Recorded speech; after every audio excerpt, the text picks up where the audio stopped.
Dans la Ghouta orientale, en Syrie, on a enregistré près de 2000 morts en 3 mois d'intenses bombardements par l'aviation russe et syrienne. Il y a, dans ce pays, une guerre totale partout dans. Certaines grandes villes sont sous le contrôle des factions rebelles opposées. Près de la moitié de la population a fui la guerre. Une autre moitié vit dans le pays soit sous le feu croisé des coalitions armées ou encore assiégée par des groupes rebelles ou par des forces du régime de Bachar el-Assad, pas d'école, pas de formation médicale fonctionnelle, pas d'activité commerciale, pas de transport, etc. C'est ça le pays que les ONG internationales comparent à la RDC et qui a motivé la conférence de Genève pour lever des fonds en vue de venir en aide aux Congolais dont la situation humanitaire serait même pire que la Syrie, le Yémen et le Soudan du Sud. Elles ne s'arrêtent pas là. Elles avancent des chiffres effrayants des compatriotes déplacés, plus de 10 millions, soit le 1/8 de la population congolaise. Bon sang! Prenons les zones à conflit comme le Tanganyika, le Kasaï, le Nord Kivu, l'Ituri et le Sud Kivu. Pour le Kasaï, les conflits appartiennent à l'histoire et les populations sont de retour chez elles, les horreurs de l'Ituri ont été stoppées par l'armée et les populations regagnent déjà leur village. Pour le Sud Kivu, les combats entre les FARD et les miliciens Yakutumba, qui avaient poussé les populations à fuir leur milieu dans la presqu'île du Bwari en territoire de Fizi, sont terminés depuis longtemps et les populations ont repris leurs activités normales de pêche sur le lac. Tanganyika sous la sécurisation des FARD, les miliciens s'étant retranchés dans des zones non habitées de l'Ulange. Reste le groupement Bijombo où les milices tribales se font de temps en temps face entraînant des déplacements des populations mais qui retournent dans leur milieu après le passage des assaillants.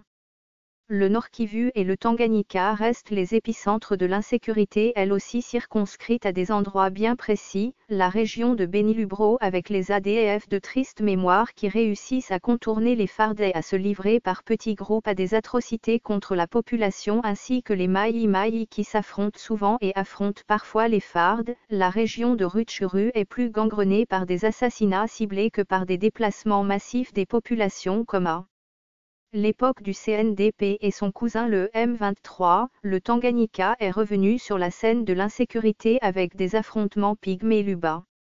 Aujourd'hui, cette région compte des déplacés qui vivent pour la plupart dans des familles d'accueil nécessitant de l'aide bien sûr mais pas dans les proportions alarmistes présentées par les ONG. Le tableau ainsi peint démontre que l'Est connaît 2 zones de l'insécurité majeure, le Tanganyika et le Nord Kivu, en raison des situations ci-haut décrites. En dehors de ces 2 foyers de tension permanente, le reste du territoire national est calme, les villages ne sont pas systématiquement détruits comme en Syrie ou au Yémen et les habitants vaquent à leurs occupations journalières. Les 2 foyers d'insécurité épinglés ne sont pas non plus totalement affectés. D'où les ONG ont-elles tiré les chiffres impressionnants qui placent la RD Congo au même rang que la Syrie et le Yémen où se déroulent des guerres totales entre des grandes armées du monde, russes, américaines, iraniennes, turques, saoudiennes, etc. Congolais ouvrez l'œil, la République est en danger comme au lendemain du 30 juin 1960. Les mêmes forces qui ont accusé faussement Lumumba de communiste sont de retour avec un autre argument fallacieux dénommé crise humanitaire sans précédent pour prendre possession du pays.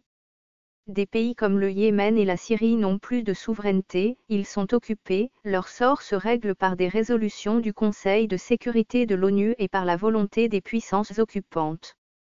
Parce que la situation humanitaire y a atteint un niveau où l'intervention militaire y devient un droit pour sauver des vies. Tels sont les non-dits de la messe de Genève. Oui, il faut aider les Congolais en détresse, même s'ils n'y ont qu'une dizaine, mais en collaboration étroite avec les autorités gouvernementales du début jusqu'à la fin du processus. Les mettre dans une situation de fait accompli est révélateur de manœuvres suspectes d'occupation sous de prétextes humanitaires non avérés. Opposants, majorité et société civile, vous avez encore à dire parce que vous avez encore un État souverain.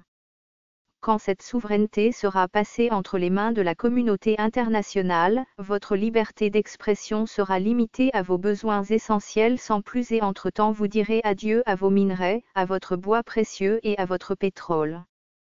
aux jeunes, aux leaders politiques de penser à tous ces pièges que vous tendent les ennemis du Congo et de revenir au bon sentiment patriotique. Ce fichier audio a été créé par Panopre Basic, vous pouvez le télécharger sur www.panopret.com.